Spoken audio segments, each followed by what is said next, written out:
Hello, my name is Nat Hewitt, and welcome to the Rogue Monkey podcast. Hello and welcome to the Rogue Monkey podcast and episode 106. My name is Kevin and I host a show that shares different and unusual stories from people across the globe. Over 60,000 people have listened to our interviews since 2020, and this week we have another incredible story to capture your imagination.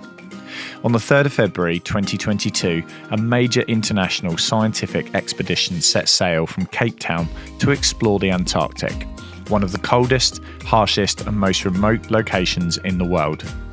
Their mission was to find the ship called Endurance, which hadn't been seen for more than 100 years.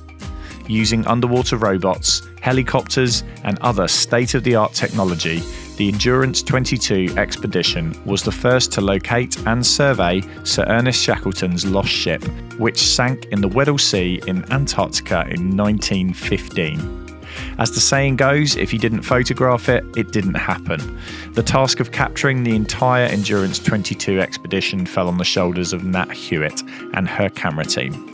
Filming in one of the most inhospitable places on Earth came with a lot of challenges, and Nat alluded to this when we first spoke to her about her career journey in episode 95.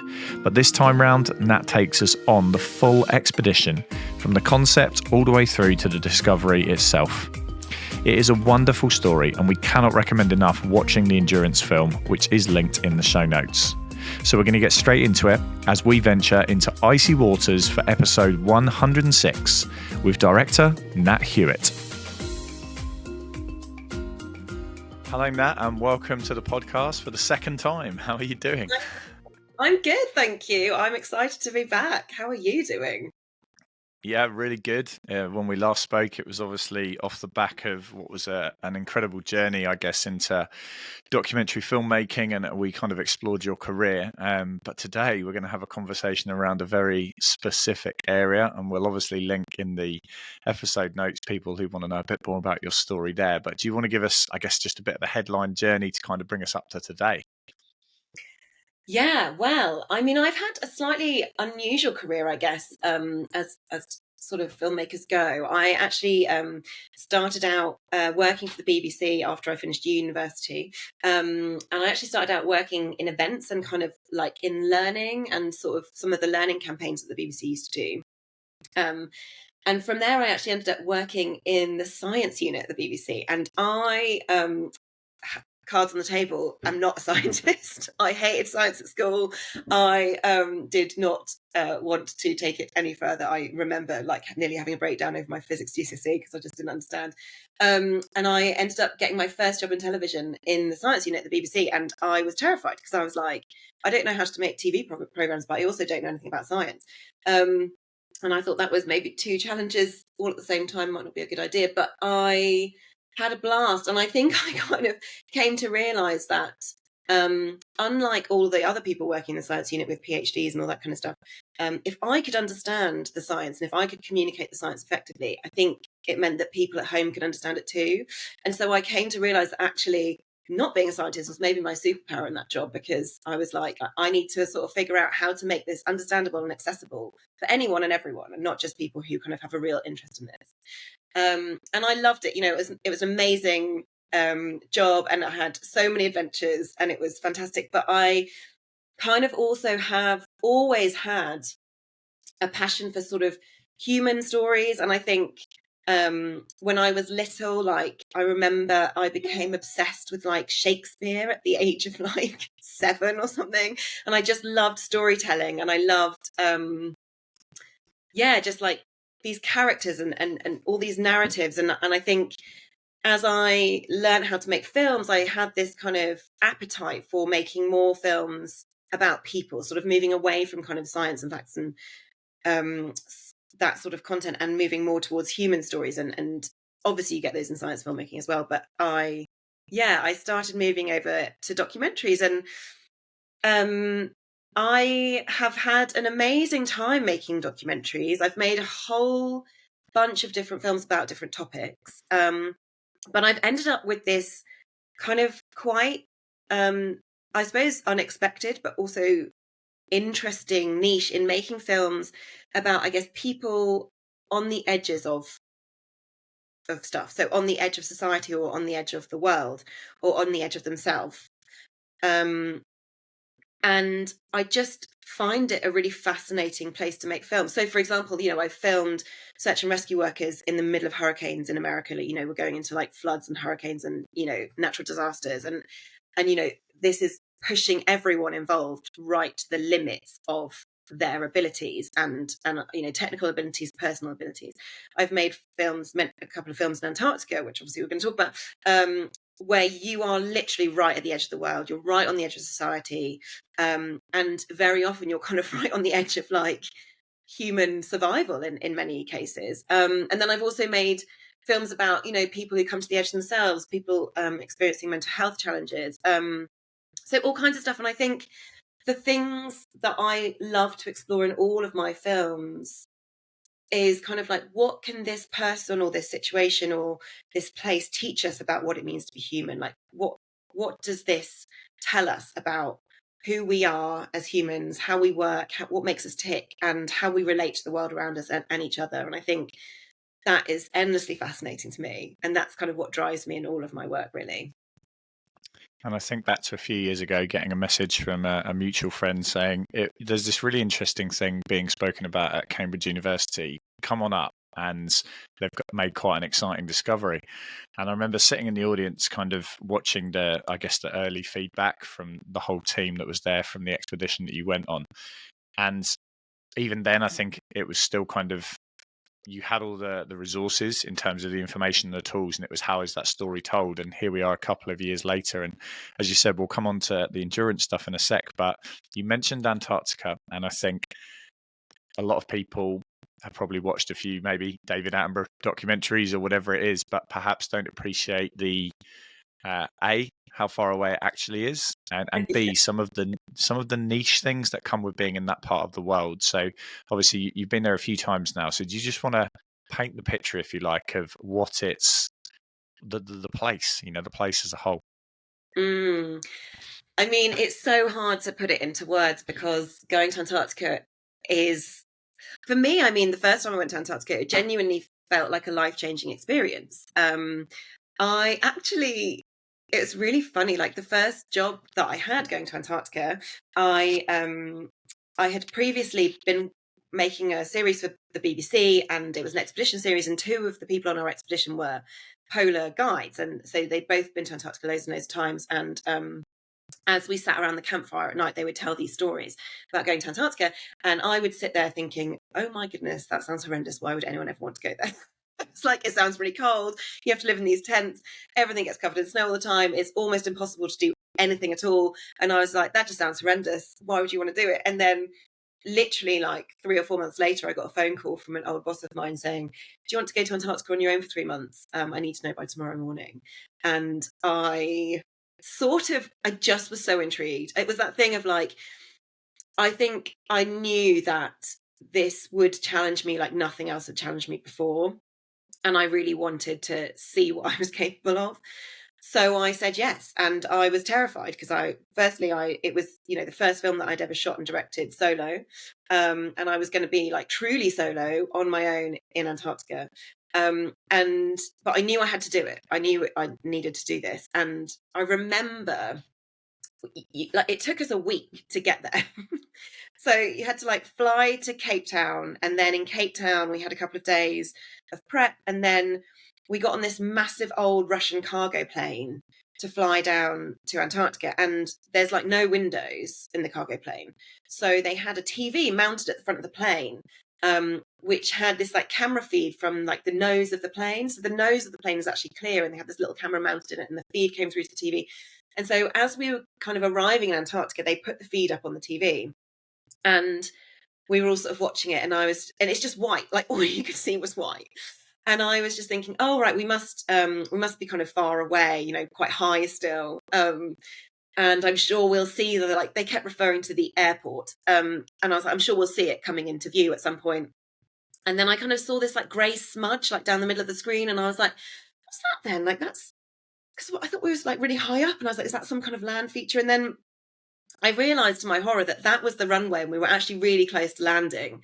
And basically the airport was like, it was 2 shipping containers and this like grey smudge of a runway, which is blue ice runway basically.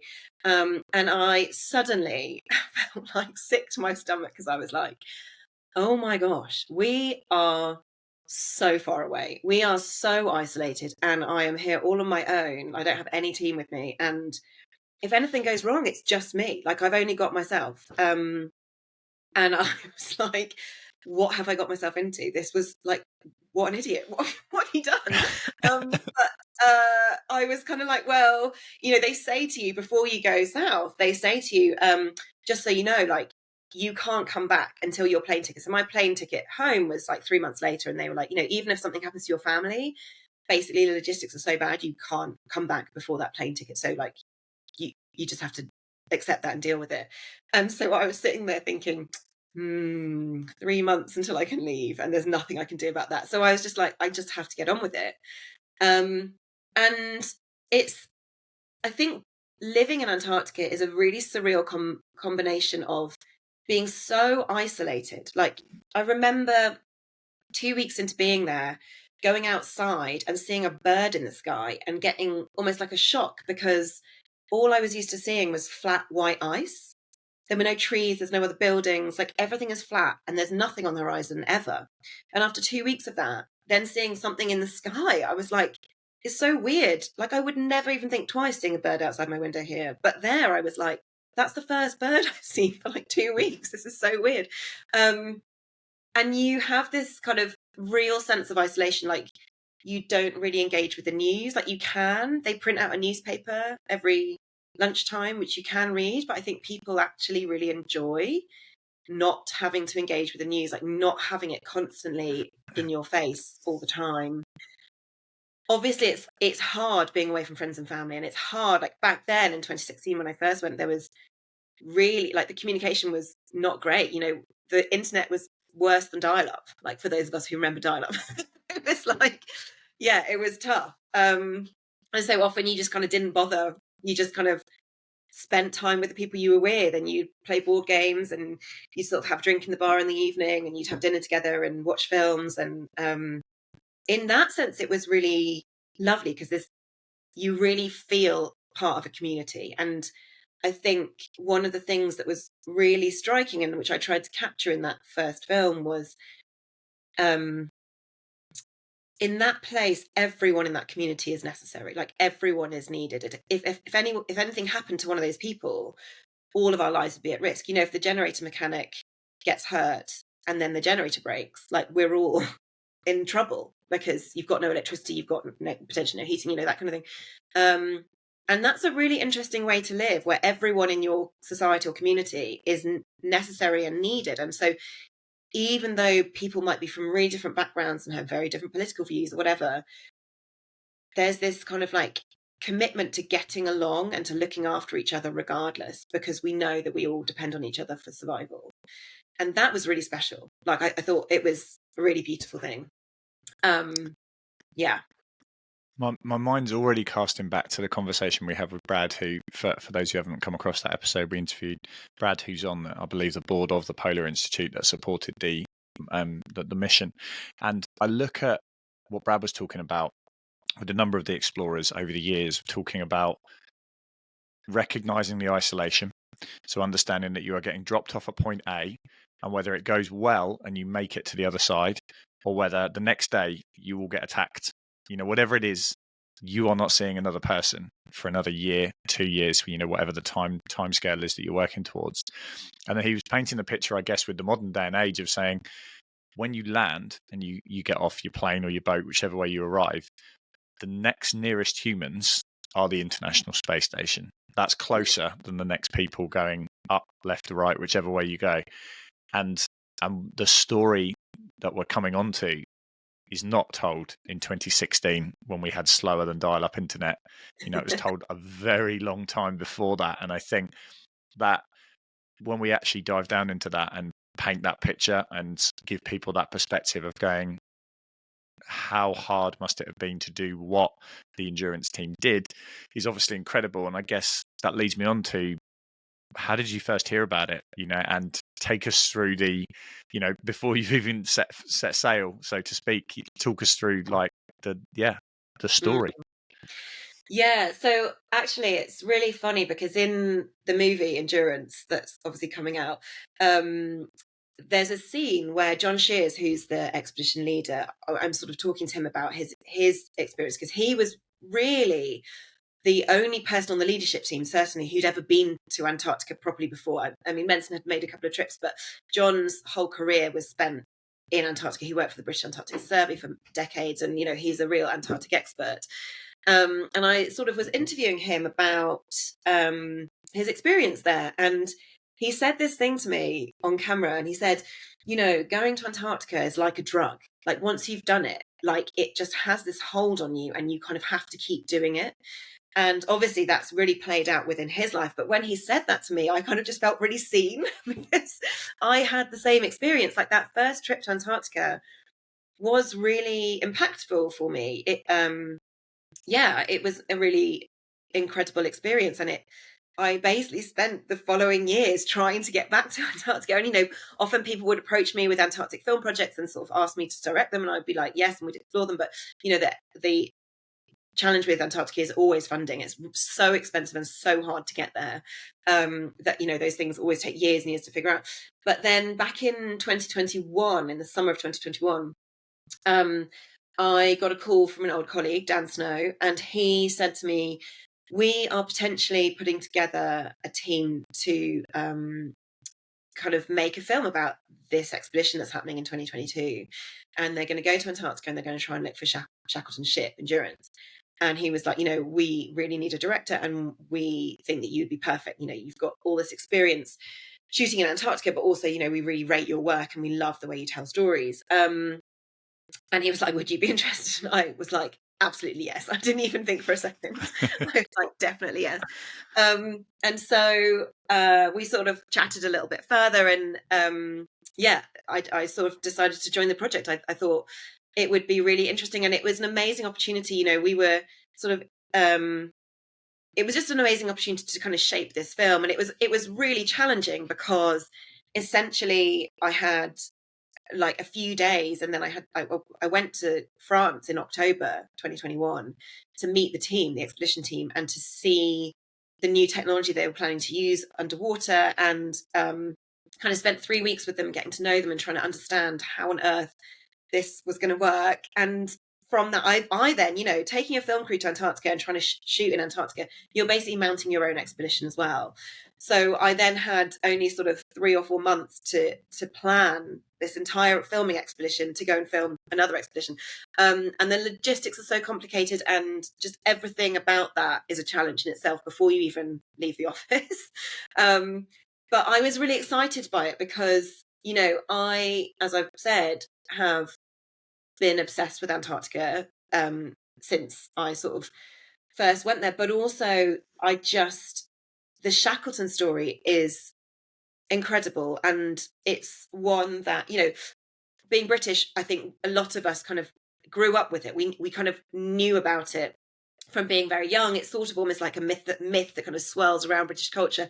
But actually, the first time I went to Antarctica back in 2016, a friend of mine invited me to go for dinner with him and Zaz Shackleton, who is Ernest Shackleton's granddaughter, because he was good friends with her, and he was like, you must meet her before you go to Antarctica. She's wonderful. And I remember having dinner with her and just listening to her tell stories about her grandfather and talk about him and his work in a way that just brought him to life for me in a completely different way. Like, I'd read Endurance, and I'd sort of, I knew all about Shackleton, but listening to her talk about him and what it meant to her and her family, and her passion for his story and his legacy and his work, just really brought it to life for me in a completely different way and made it feel much more personal. And so to be able to kind of combine those two wonderful things on this film was really exciting. Yeah.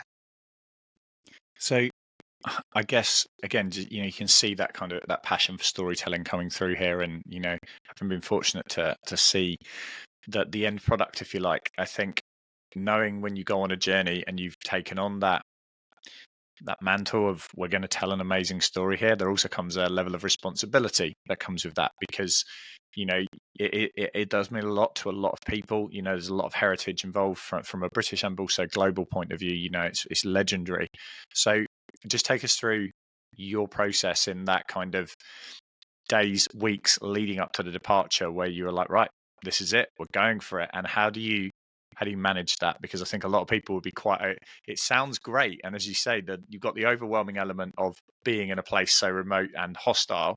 You've got the filming challenges that come with that, which I'm sure we'll explore in a minute.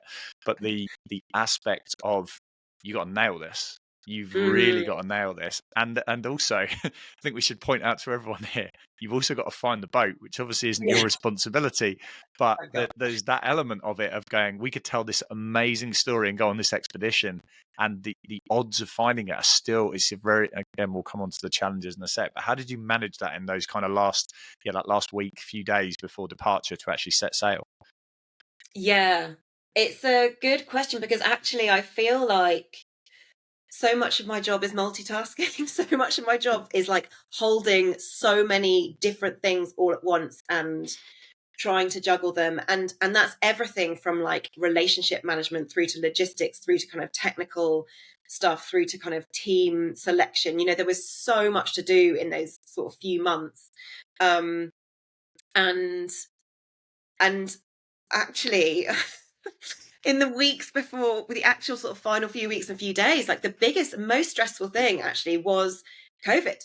Because when we were leaving in January of 2021, it was the middle of the new Omicron. Like Omicron had just landed on the scene, and the epicenter of Omicron was Cape Town, well, South Africa, and our ship was departing from Cape Town.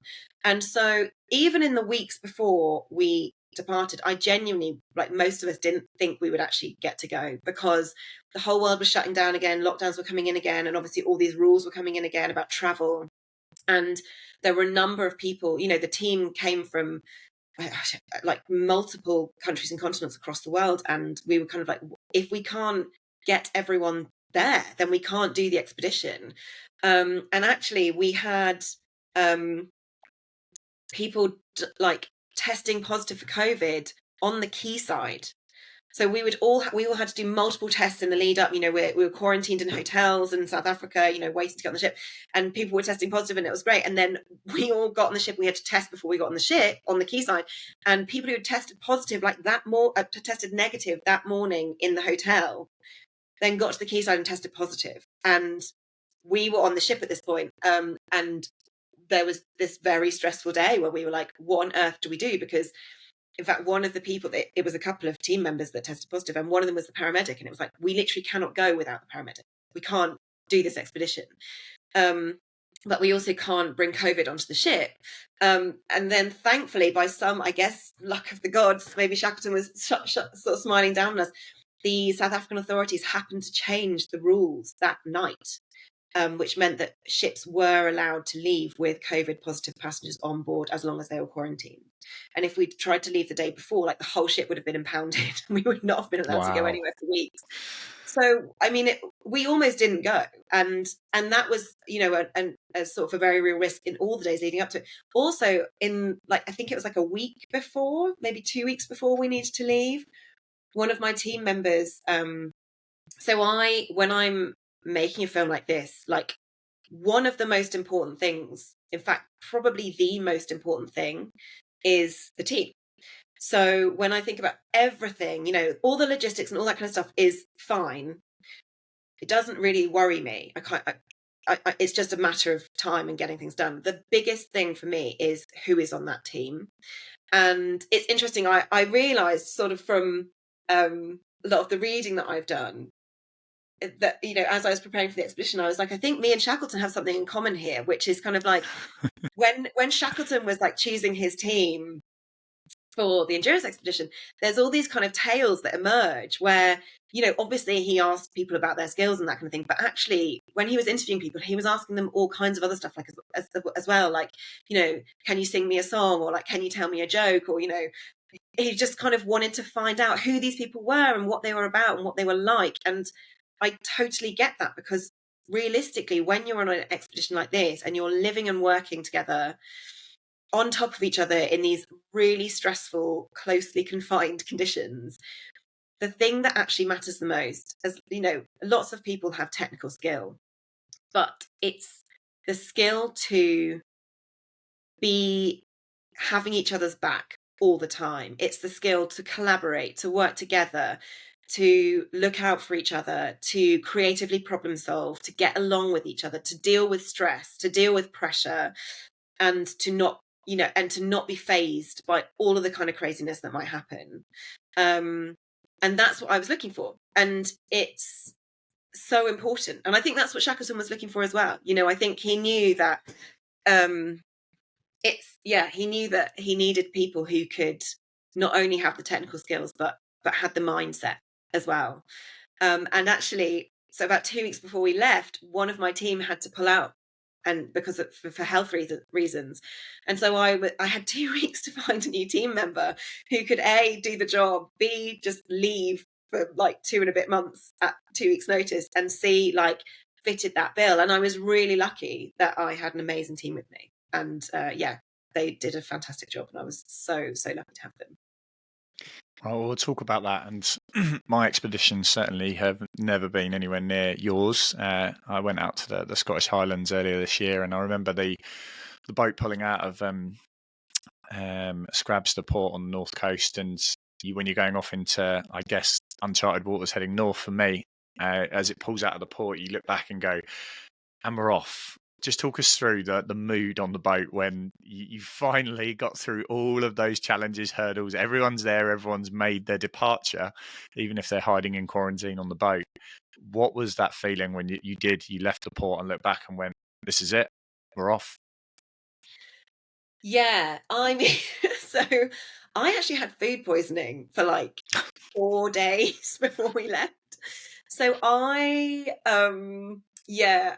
was basically still recovering. I was feeling pretty rough. I was like, it was really bad food poisoning. And so as we left, I was just kind of relieved to be feeling slightly better. But also I think I was definitely excited, but I was also still, I think, feeling out how this was going to play out, because one of the challenges, and obviously there were many, and I'm sure we'll talk about others, but one of the challenges with this expedition was obviously, the expedition wanted a filmmaking. It wanted a documentary to be made, because if they found the ship, they all knew it was going to be a huge historical moment and really significant. But that, understandably, a number of the expedition leadership team had experiences of working with the media before, and they had generally been quite negative. So when I started on the project and I started sort of meeting people and talking to people and meeting with the leadership team and sort of trying to explain to them how I tend to work and how I think we needed to work in order to capture this material and make this film, it was really clear that they were very nervous about that. They didn't feel comfortable. I think one of the very early conversations I had with John Shears, who's the expedition leader, he sort of said to me, if you want to film on the bridge of the ship where the captain is, and where the ship is sort of controlled from, you need to give me 24 hours notice. And I was obviously like, in my head I was like, that's not going to be possible, because if you find endurance, I'm not going to have 24 hours notice, and I'm going to need to get up to the bridge of the ship to film everything that's happening there, once endurance is found. And I understood why he wanted that, because as expedition leader, he's responsible for everyone and for everything that's happening, and obviously many film crews have sort of not great reputations, and I understand why people are nervous of them. But I also knew that wouldn't work, that we wouldn't be able to make the film that I thought we could make if we kind of worked in that way. And so I spent a really long time, sort of probably about 3 months or so, just having lots and lots of conversations with the leadership team and sort of other people on the team to try and help them understand how I thought we needed to work as a film crew, and trying to allay their fears, because ultimately, if you try and have those conversations when you're already on the expedition and everything is very stressful and everything's going wrong, that's not the time to have those conversations, because everyone is already very stressed and doesn't want you there. So sort of being able to talk to them before we left to say, there will be times when you are really stressed and you're really worried and you think to yourself, I don't want this film because it's going to make me look stupid or foolish or like I've messed up. And I understand that. But I also want you to understand that it's really important we capture those moments, because if we don't capture those moments, then when people watch the film at the end, they won't realize how hard this was. All they'll see is like, oh, we did a really great job and it looked really easy, because we don't see any of the difficulties. And so that was like a really important process, but it was still going on as we left Cape Town and we sailed out. We were still kind of figuring out that and kind of, I was still gaining their trust and sort of trying to show them that it was going to be okay. And luckily, those conversations carried on as we went down to Antarctica. And I think at one point I had to sort of sit John down and say to him, I need you to know that if they find the Endurance in the middle of the night, you will probably get a knock on your cabin door and you'll be opening the door in your pajamas and there will be a camera outside that door filming you in your pajamas. I just need you to know that it's going to be okay. And are you all right with that? And he was like, oh yeah, okay. And he was very understanding and very gracious, bless him. And just as well we had that conversation, because spoiler alert, that did actually happen in the end. So yeah, I was very relieved that we'd had all those conversations before. But as with any film, that balance of like a sort of asking people to trust you with their story, and then that requires you to behave with the utmost integrity to keep that trust, because it's an ongoing thing, and people are always watching you and they're always concerned about how they're going to come across them, and understandably. And I think I feel very privileged that they trusted me with their story, because it was really tough and there was some really difficult days, and there were some times where they really didn't want us around, and we just about got through it. Yeah. But yeah, it's very special actually to have shared that with people and to have shared the difficult parts with them. I think it does kind of bond you in a way. And that comes across, when you watch it, and we'll make sure for everyone watching that's like, where do I find it? We will obviously link everything in the notes below the video and the audio. But I think for a lot of people, like you say, the modern day, the world we're in, often goes, 1 + 1 + 1 + 1, and here comes your outcome, and everything's hunky dory. And I think the human element behind that, of showing those challenges. I mean, if you take Shackleton's story himself of the boat got stuck in the ice, got destroyed, and they were stranded, that's definitely not the nice, pretty, shiny ending, other than the fact, obviously, they, spoiler alert again, but actually the outcome of it showed that you can overcome adversity and challenge, but you still need to tell that story so it's an honest reflection of it. And I think, if we go through layers, so to start with, specifically on the filming side of things, talk us through, I guess, the headline challenges of filming in a place like that, when we talk about temperature, when we talk about the different aspects of working in such a hostile place. Yeah, I mean, the challenges of filming this are many. And actually, like, one of them sort of relates to what we were just talking about kind of like the relationship with the crew. And so when I went to France, the initial trip to France, to sort of see, it was so key to capturing this on film, because it really gave me an understanding of how this expedition was going to work and how the people were going to work and what the equipment was like, and all of that stuff. But the thing I realized very quickly is that the control hut where they operate the AUV from is tiny, like absolutely tiny. It's basically like a little tiny shipping container, and inside it is stuffed full with technology, like screens and computers and spare parts and all kinds of stuff. And then you've also got people in there as well, operating all of the kind of tech. And I realized on that trip to France, I was trying to film in there as well. And I just realized constantly that it was nigh on impossible to film in there in any realistic way. There was just no space. It was so tight, like you could barely move the camera around. It was like really, really difficult. And I just thought, that combined with sort of the nervousness of the crew about having cameras around, I just sort of thought to myself, if we are going to be in with a hope of capturing the moment when they find the Endurance, I think I need to put remotely rigged cameras in this hut, because I don't believe that they will tell us when they find it. I just didn't, at the time, I just didn't think that they would necessarily do that. I didn't know that they definitely wouldn't, but I couldn't be sure that they would. And I was like, I'm not prepared to take that risk. I need to know that that moment is on camera. And the only way to do that is to have cameras running in there every time the AUV is diving.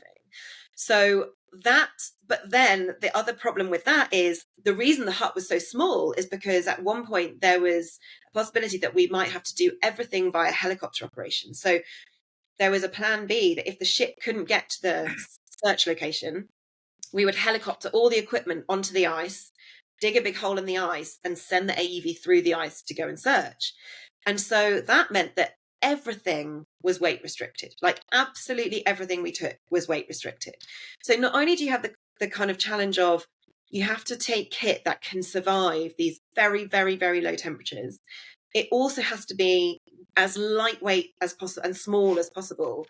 And you have to be able to rig it into a tiny hut, which is already stuffed full of things. So there's almost no space left to rig any cameras in there. So yeah, it was hugely technically challenging. And actually I before we left, I actually rebuilt like a life-size version of that control hut in the office. And we like tested out the camera positions and tested out like how to get the shots that we needed, and also tested out where to locate the microphones and kind of how to build that rig. Because we couldn't do it in the actual hut because the hut was in France ready to be shipped to South Africa, you know, so we had to like build our own version of it and like rig it and practice and you know, check it worked with all the technology and all the recorders that we needed.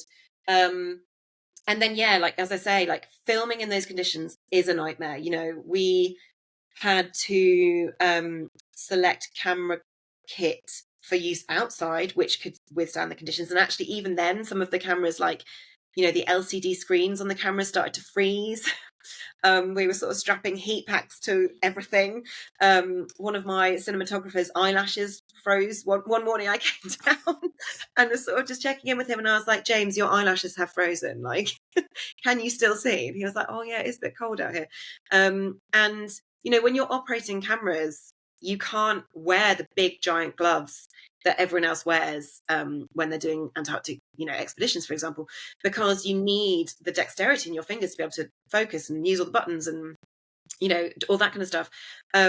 So from my first trip to Antarctica, I've developed a little glove system where I endlessly stuff heat packs into like thin gloves, and, you know, you kind of figure out what works for you, but it's really challenging. And actually you can't stay outside for super prolonged periods of time. It's just too cold. And, you know, you've got blowing snow covering up, you know, all the buttons, or the getting into the buttons or the lenses, and it's just a bit of a nightmare. And the other thing is you know, stuff breaks. The cold breaks stuff, but unlike if you're on a shoot anywhere else in the world, and if something breaks, you can just kind of call a kit house or get Amazon Prime to deliver you a new, you know, filter or cable or whatever. Like you just, there's nothing. You've got no way of getting any spare supplies. So we basically had to take spares of absolutely everything, and a lot of duct tape and a lot of cable ties and a lot of super glue, and just fix stuff. Like you're just kind of like jimmying stuff back together. And actually, I think the thing that was affected the most actually was our microphones, like just the cables on the microphones. I just think they got really, really cold and they kept causing problems. And at one point we were down to like only 3 or 4 microphones, and we were like, this is not really enough to get through the rest of the shoot. And yeah, it was a bit hairy towards the end. We were like, everything's breaking and we haven't got any spares left.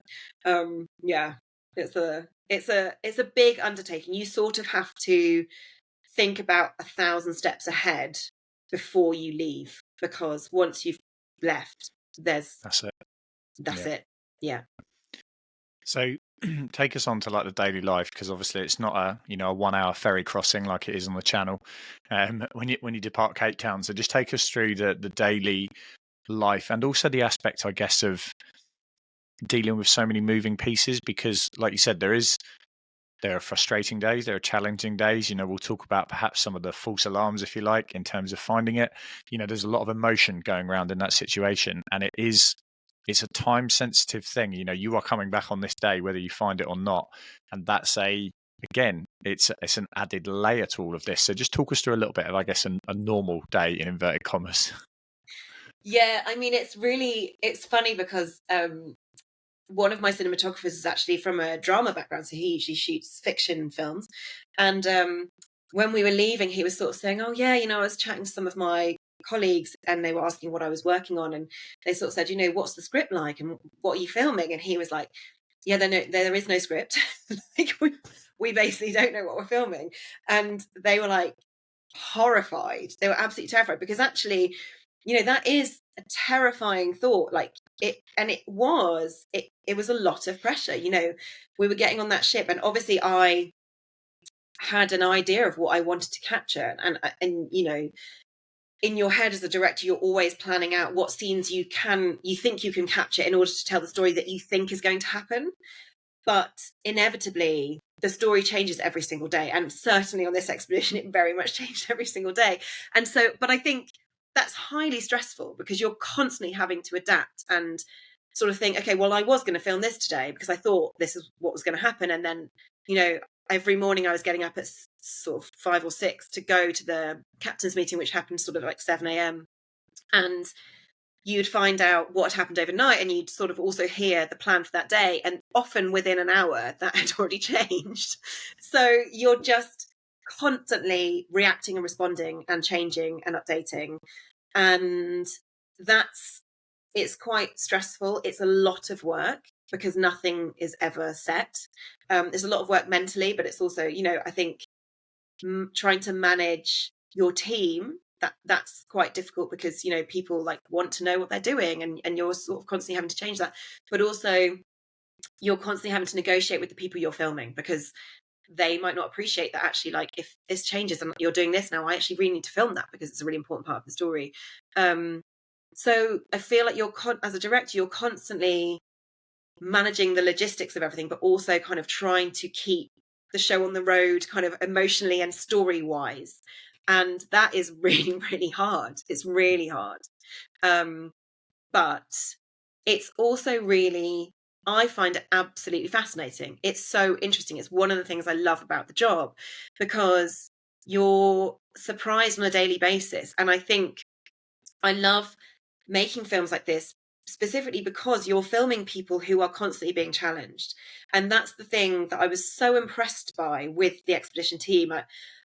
When I first met them in France, it was south of France. They were testing the AUV in the water for the first time. We were lived on this boat off the coast of the south of France for like a week. And they were working like 18, 20 hours days trying to get this technology to work, and it kept breaking over and over again. Like the tether would snap, they would lose the AUV, the communications would go down, like something else would go wrong. And just paint a picture of how much one of those remote vehicles costs. I think it's about £7 million. It's somewhere in that region, sort of £4 to £7 million. And it's not like crab lining off the pier where if you lose your hook, it's it's annoying. Yeah. If you lose that, it's there's some sort of quite serious conversations to be had.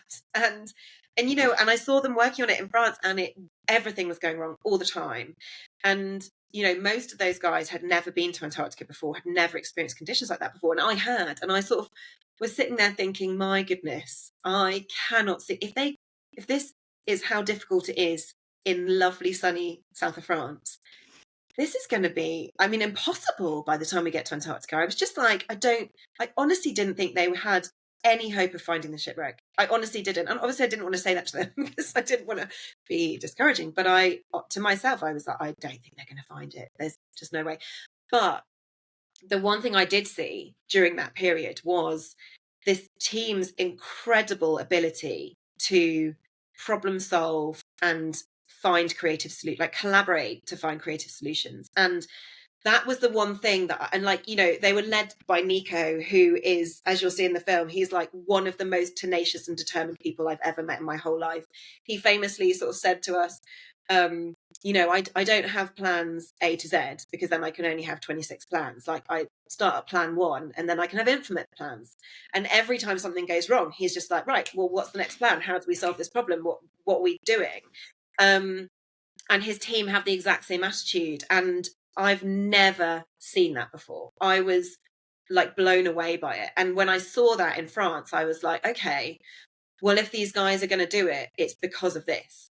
This is this is what's going to make it happen. And and ultimately, when we were on the ground in Antarctica, that is absolutely what made it happen. There were so many challenges. Like, there were so many entire days lost to technical challenges. The ice would just like form on the tether, on the vehicle, on everything, and like make it almost impossible to get anything done. It was, they were constantly having to hold like heaters over like bits of equipment to like stop it completely freezing up and breaking.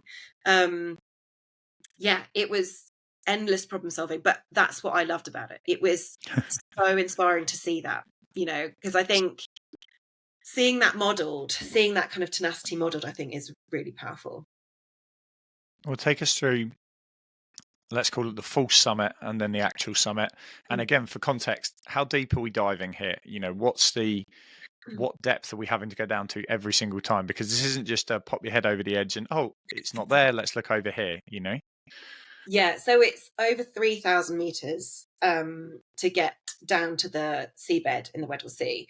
And to give you a bit of a sense of it, that took over 2 hours. So from launching the AEV, putting it in the water, it took over 2 hours to get down to the seabed. So that first 2 hours, you're just sort of sitting there waiting, and you're just, but even then, like, often it would just break at particular depths, because, this technology, so the AEV we were working with was only rated up to 3,000 meters. So we were really operating at the absolute edge of its capabilities. And it had never operated in seas this cold or this remote or covered in ice. This really was kind of pushing it to its very limits. And so often, it would kind of go in the water and it would start going down. It would get to a certain depth and something would malfunction because of the pressure, or something, would just stop working, or you would just lose communications for absolutely no reason. We had this fiber optic tether because we wanted to be able to sort of bring the data directly back to the ship in real time. And so, many AUVs operate by going off with no tether. They do their scan, they collect all the data on a card, and then when you bring it back, or a drive, when you bring it back to the ship, you get the data off. But that means you might find a shipwreck without knowing it for a few hours, because you don't know until you get the AUV back. And we were so pushed for time that we couldn't afford to do that. We needed a live feed. We needed to know if we found the Endurance, it was there immediately. So we had to have this tether, and the tether is like a teeny tiny fiber optic. It's like a 5 millimeter fiber optic cable, and it's got like a 2-ton AUV on the end of it that's basically sort of like a small car, and that's going down 3,000 meters to the bottom of the sea. And also the ship at the top is wedged into a piece of ice that's also moving. So like all of these variables being put into this 5 millimeter cable, it was crazy. And the seabed in the Weddell Sea, this was sort of the first time the seabed had ever been scanned. This part of that seabed, we were seeing it for the first time, and that was a very weird and very cool experience to sort of see those first scans finally come through, because the first few days was just everything broke all the time. We get like launch the AV, it would break, you get it out, you fix it, and it took a couple of days before we actually started seeing the seabed. And to see the seabed felt like a massive achievement in itself, because that's never been done before. And then it was only a couple of days later that it was sort of the middle of the night, and I'd just gone to bed. It must have been, I think I'd gone to bed at like 11:30. I was absolutely exhausted, but when I was getting into bed, I had this weird feeling. I was like, I feel like they're going to find it tonight. And I was like, I don't know why. I just felt like they might. And we were actually very close to Worsley's last coordinates. So I think we all had a bit of a kind of superstitious thing going on. And I was in bed and I couldn't get to sleep. And then suddenly the phone in my cabin rang. And I was like, well, I know that that's only going to happen if either something bad's happened or like something good's happened. And it was one of my cinematographers, James, on the end of the phone. And he was like, I think they found it. And I was like, yeah. And he was like, well, yeah, I think so. And I was like, okay, I'm coming. So I like jumped out of bed, put my clothes on, ran downstairs. And everyone on the back was sort of in shock. Everyone was a bit just like looking at me, like Nico and his right-hand man, JC, were there. And they were like, well, what do we do now? And I was like, well, what do you usually do now when you've found the Endurance? And he was like, well, we need to go and tell John and Menson. And I was like, okay, well, we'll film you doing that. That's great. Let's film. And, we ended up, filming them. They went up and they knocked on Menson's door, and he was like unbelievably excited. And we knocked on John's door and he was in his pajamas. So, that happened. But it was a really interesting, I mean, it was such a surreal night because we were only a few days into the search. And I think none of us really expected to find it so quickly. And Menson was so overjoyed. His whole career had been leading up to this. This is like the most special moment ever for him. He was so excited. And John was sort of a bit more sort of reserved and sort of like wanted to know for sure before we got too excited and stuff. And the problem that we had was that the AUV had gone down, it had been scanning the seabed, and this signature, like sonar, had come up on the sonar scan, and it looked exactly like a shipwreck. It looked everything.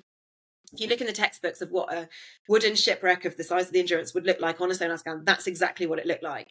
But the battery of the AUV had basically sort of gone into like the last, when your phone is like goes into red. It done that like just after they found it, and we didn't have enough battery to go and look at it and inspect it with the cameras. We had to just bring the AUV back to the ship immediately because otherwise it would die and we would lose it and then game over. So they couldn't go and inspect it. They had to bring the AUV back. We had to charge it, which takes sort of 7 or 8 hours. I think something broke on the way back up. So then it was nearly a whole day, like a whole 24 hours before we could go back and actually look at it with the camera. And so sort of I guess they all decided that this must be the Endurance and we could celebrate. So they did an announcement over the tannoy on the ship at 3 a.m. Everyone woke up and like went and had this big sort of announcement and this big sort of presentation, and everyone was so excited. People were crying and like hugging each other, and this was the pinnacle of everyone's career. And then the next day we were on the deck filming, waiting to see the Endurance for the first time, and it was so surreal. I was just like, this is incredible. It's such a beautiful story. It's so happy. Everyone's so happy and excited. And I was waiting outside the control room, and we were sort of waiting. And I was like, why is it taking so long? And then I saw Nico and JC sort of come out of the control room and start talking French to each other. They're both French, and they tended to only speak French when they wanted to keep something secret. And my French is very bad. So I was like, I'm not sure what's going on entirely, but I don't think it's good. And then Nico went back into the hut and very quickly, and then he emerged, and I sort of filmed him as he came out, and he came up to John Shears and just said, it's not there. It's not the Endurance. And I think my internal reaction was the exact same as John's, which was like, what on earth do you mean? Like, what do you mean it's not there?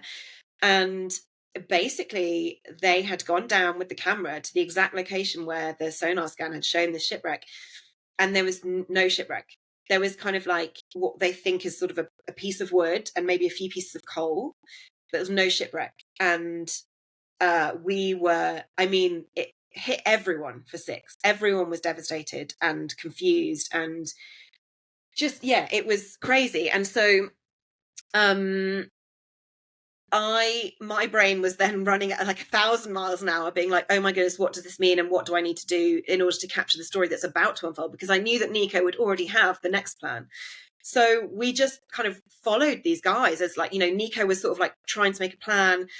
John was kind of in shock and trying to figure out as a leader, like, how does he break this news to the team and how does he manage that within the team? And then it sort of, we were just trying to follow these different kind of processes that were going on for people. And I suppose it then turned into like, it felt like we were then living in this detective story, because everyone was trying to make sense of what had happened. John wondered, he was trying to get information on the sediment in that part of the Weddell Sea, because there was this theory that perhaps it had landed there and then just sunk into the mud over the last 100 years, and that it was there, but we just are never going to see it because it's under the mud and it's, there for the end of time. Other people thought that maybe the Endurance had been so crushed up by the ice as it sank that they were just going to be little pieces of it everywhere. And like, maybe we would never find a full shipwreck. We would just keep finding bits of debris and little pieces of it, and we would never see the full shipwreck. It just, people couldn't understand it. They couldn't make sense of it. These are like the leading sort of shipwreck finders in the world, and even they were like, this is unheard of. And it was emotionally, it was quite a difficult time for everyone. And I think particularly me as a director, trying to film them when they felt embarrassed, they felt annoyed, they felt frustrated, they were confused. And it's not a case of like we can kind of go to work and do this really difficult thing of trying to get them to talk about how hard this is and show us the difficult side of their work and the sort of challenges. You're having breakfast, lunch and dinner with these people. Like, you can't go home at the end of the day and they can be like, oh, that filming was really annoying today, I felt really frustrated. Or we can go home and be like, oh man, that was really hard, trying to encourage them to talk to us when they really didn't want to. Not they didn't want to, but they were worried. You don't have anywhere to let off steam or to step away. And so you have to find ways of dealing with that together and living together and working together and kind of getting through it together. But I think that's a real testament to the whole team, that we were able to manage that real challenge and what was the gap between the full summit, if you like, and the who we have found it, like definitely found it. It was too long. Oh my god, I think it was about 2 weeks. Wow. And it was awful. Honestly, it was awful. In a way, when the false summit happened, I sort of have never told the expedition team this, but I was a tiny bit relieved, because if they had found it, it was so quick. I was like, there's not really a story here. It's like you get on a ship. The film storyteller hat was whirring away, going, guys, can we drag this out for a couple more weeks, please? I was like, this is just so smoothly, and this all happened too quickly. And so it's a tiny part of me was sort of pleased when they didn't find it. But the next 2 weeks were horrible, because everyone was just a bit miserable and a bit sort of, it was just hard. And also, the conditions only got worse and colder and more difficult, and things kind of kept breaking. And when you've had a bit of an emotional blow, it just feels more difficult to then deal with the challenges that come. And I think, you sort of see that in the Shackleton story as well. I can really relate to some of the stuff in the Shackleton story where, I was always really amazed, reading their diaries. I read thousands and thousands. I read, between myself and sort of the associate producer, and we read all of the diaries written about the Shackleton expedition, even the ones that haven't been published. We spent so much time sort of researching the story.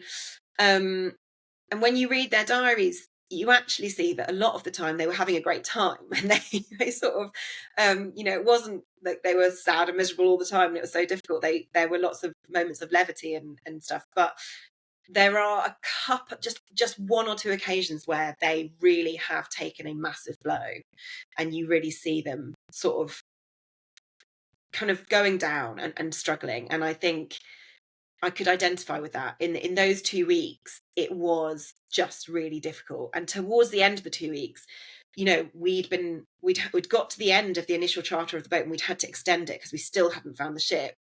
And we got like a 10-day extension, but it was a very kind of like tentative one, because they were like, you can have a 10-day extension in theory, but actually, realistically, as soon as the winter storm hits, the first winter storm, we're leaving, because otherwise we will become the next Endurance. We'll get frozen in like they did. We won't be able to get out.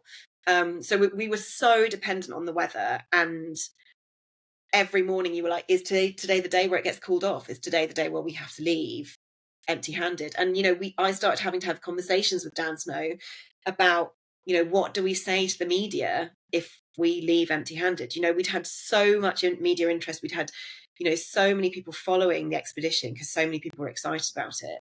And we were getting to the point where me and Dan were like, we have to figure out what to say if we're just leaving with like a piece of wood that may or may not have been from the Endurance. And we were like, I don't quite know how we word that and make it feel like a success, because it really doesn't feel like that right now. Yeah, it was getting torturous towards the end. Well, take us through the find. Oh man, it was, we were all exhausted by this point. I think I hadn't really slept properly for about a month. We'd got to the point where, because I was doing like really long shifts, because there were only 3 of us trying to film, like the guys who were searching were working 24 hours a day, and there were only 3 of us. on the team, me and my two cinematographers, trying to film them like 24 hours a day. It's just so much going on.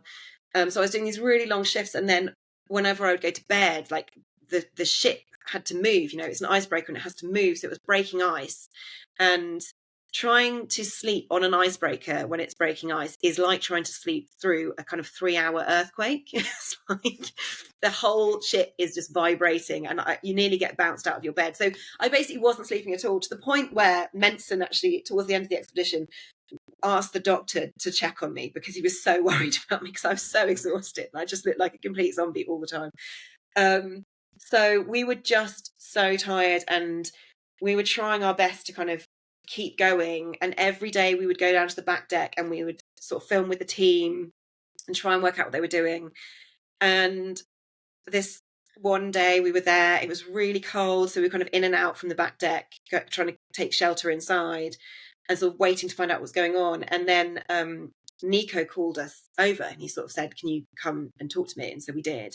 And he just held out his phone, and on the screen of his phone was the most beautiful sonar scan of the Endurance. And I just looked at it and I almost like stopped breathing. Like, I was just like, oh my gosh, I couldn't, like, there was absolutely no doubt in my mind that that was the Endurance. And even as someone who is a very much a shipwreck novice, it was just surreal. I think my brain just stopped because I couldn't believe it had actually happened. I'd completely lost hope. I didn't think they were going to find it. I thought we were going home empty-handed, and I couldn't believe they'd done it. But also I was like, oh my goodness, we need to like film this. So I was kind of like, right, okay. Record. Yeah, and it's really weird. I think even now I am still, I mean, obviously we were filming that, but when you're directing, you don't actually have time to emotionally process any of the stuff that's happening. You're just thinking about so much other stuff and trying to capture it and trying to sort of understand it, and you're always planning the next kind of what else I need to get in your head. And so I didn't really have time to process it. I was just like, right, all speed ahead. We've got to film this and do this and get this. And it was kind of strange, but actually John and Menson were on the ice at the time. They'd gone for a walk on the ice, and so sort of we filmed Nico trying to get hold of them. He couldn't get hold of them, and then when they eventually got back onto the ship, we were up on the bridge, and Nico called them up to the bridge, and we filmed them telling John and Menson, and it was actually really beautiful. Like, it's one of my favourite sort of scenes in the film, because the joy is so real. I think my overriding feeling the moment that Nico showed me that picture was relief. It wasn't even joy for me. It was just sheer relief. It's just like, it's like I could breathe again. Where I think, you really see it, hopefully when people watch the film, as I'm sure you saw, you can really see for John and Menson, the relief and the joy, and the just kind of like, everyone I think it felt more special the second time because it really felt like we'd earned it, Yeah. We had really earned it. We'd sort of really been through the ringer trying to get there. And yeah, it was incredible. But I think the reaction on board was very different. The first time everyone was like shouting and jumping around. Please show us it. I want video evidence. But the second time, it was a much more subdued reaction, which actually really surprised me. But I think everyone had been through the emotional ringer so much that they had just got to the point where they're like, okay, good, okay, this has happened. Finally. So, obviously, again, without spoiling too much, but some of the scans and the imagery at the end of the film is mind blowing. And I guess to paint the wider context, it's such a ecologically protective environment that the boat doesn't look too different to what it's probably looked like for the last 100 years, and that's very unusual. All of us have seen different shipwrecks and things that have been destroyed by the elements over the years, and there is just nothing there. So I guess, I've got two more things really to ask, but I guess the first one there is, how do you stop it becoming, and I know, as you mentioned, it's quite hard to get to, and it's quite well protected between a few kilometers of sea and ice, but how do you ensure that is looked after, so that in 200 years, 400 years, people are still going and sending a vehicle down there to go, wow, look, it looks just like it did back in the early 1900s? Yeah, I mean, first thing to say is when I saw the shipwreck for the first time, like on camera, it blew my mind. Like it was like something out of a film. It was so surreal because, like you, I sort of thought, well, in my brain, I was like, oh, maybe the whole thing's been crushed up. That's sort of one of the theories we've been working on for weeks. And to see it, it was like it had sunk yesterday. I could not believe it. And Nico had this phrase that he kept repeating to us, which was like, I always said that finding like the Tintin shipwreck is impossible. Like in Tintin comics, when there was a shipwreck, a wooden shipwreck on the bottom of the sea, and it still looked like a ship. And he was like, they don't exist. He's seen many, many wooden shipwrecks, as you described. They just don't exist anymore because they get sort of eaten away, basically, by these sort of wood-eating bacteria over the years. But the fact is that the sea is so cold in Antarctica that those wood-eating bacteria don't exist there. And so the ship was basically perfectly preserved. And for me, it was a really emotional thing to see that, because I think the sort of the Shackleton story had always existed in my head as almost like a fairy tale. Like I could never quite believe that what they said they'd been through had actually happened. I just was like, I don't know, having been to Antarctica, having experienced those conditions, I was like, I don't quite understand how humans can withstand all of that. Like it's just too much. But then when the moment I saw that shipwreck, I felt like that it became real. I was like, oh my God, that it's true. Like for the first time, I felt like it was true. And that was really emotional for me because, that's been a really influential story in my life. And yeah, suddenly it felt real for the first time. And I was like, wow. But, the great thing about Antarctica is that it's a continent that is dedicated to science and peace. And that is in large part because of the Antarctic Treaty and because of the work that the countries do to collaborate on protecting Antarctica. And a big part of that is protecting historic monuments in Antarctica. So the shipwreck has now been listed as a historic monument under the Antarctic Treaty, which is fantastic news because it means that nothing can be taken from it and it can't be damaged or sort of touched in any way, which is really important for its conservation because it means it won't sort of end up the same way that Titanic has, with lots of things being taken from the wreck and sort of it's just going to stay as it is. And I think the Falkland Maritime Heritage Trust, who ran the expedition, have worked really closely with the UK Antarctic Heritage Trust and Historic England to put together this conservation plan for the wreck, which will hopefully ensure that it's preserved as best it can be for the future. And right now it's great because the sea is so cold that it preserves it really well, but there are real concerns about warming seas and what that might mean for the endurance, because it is a wooden shipwreck, and warming seas might mean that those bacteria that eat shipwrecks can sort of develop and come to the endurance, and that would be horrendous. That would be really tragic. So I think sort of the close monitoring of it and of its environment and any changes to that environment is really important going forward, and I'm really glad that there's this kind of plan in place to do that, because I think it's key to its survival. And I guess the final thing I want to ask is when we've talked about it already in the sense of when you meet, relatives of people that this is their life, this is their journey, this is their story, and you bring a team together of people that have that responsibility. Now you've been on the journey, figuratively and literally, you've come back. It's now out there for everyone to see. What are your reflections on that whole experience? Because it's very, like you said, when you almost don't take time to process it when you're there, because you are doing your job, which you're there to do, because that's what everyone on the boat does, their role. But now that role is complete, what are your feelings towards it? What's kind of your reflections of the whole experience and how that the film tells the story that you set out to tell? Yeah. I mean, I think for me, the reason I wanted to make this film is because at its heart, this is a story of sort of the ability of the human spirit to overcome adversity, to really endure and to prevail in the face of overwhelming odds. And I think for me, that is just a story that I'm so passionate about telling, because I feel like it's the kind of story that we need more of in our world. I think at the moment we face so many challenges in our world and for the future. And sometimes they can feel overwhelming, both on a global scale and a personal scale. And I think that for me, I know that when I've faced really difficult periods in my life or challenges in my life, stories, and this is why I'm a storyteller, because I think stories have the power to give us hope.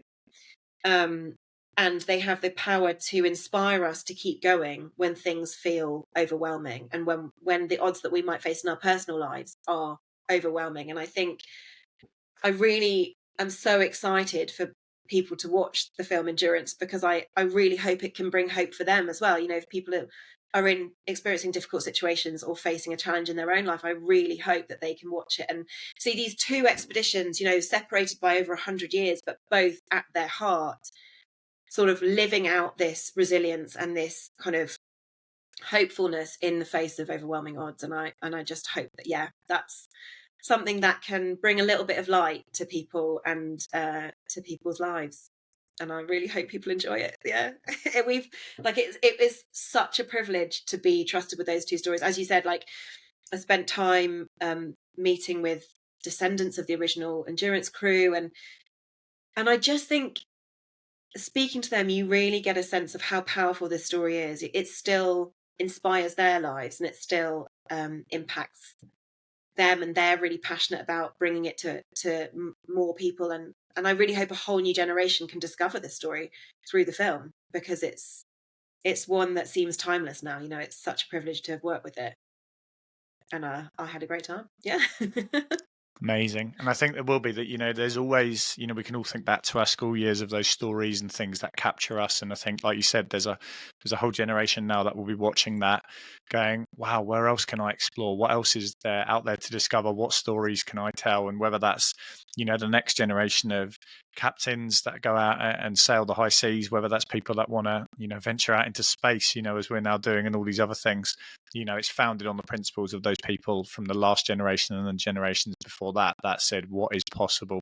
And the story certainly captures that, and it is hugely inspirational. So, Nat, it's been an absolute pleasure as always. So grateful for you sharing some time with us, and excited for people to follow the links in the notes below and head over to watch the film, because it is an absolutely brilliant piece of work. And again, thank you so much for your time. Oh, thank you so much for having me. It's been so lovely to chat again. And I really hope people enjoy watching Endurance. Thank you for having me. A huge thank you again to Nat for sharing some time with us in between film premieres and press interviews all over the world. Having watched the film a few times now, the enormity of both the expedition to find Endurance but also the original expedition, it really is mind-blowing. The ways to watch the film can be found in the show notes, and you can also find a link to connect with and follow Nat's amazing journey through both the TV and film space. Be sure to hit subscribe so you don't miss any future episodes as they drop, and we hope you can join us again very soon for another episode of the Rogue Monkey Podcast.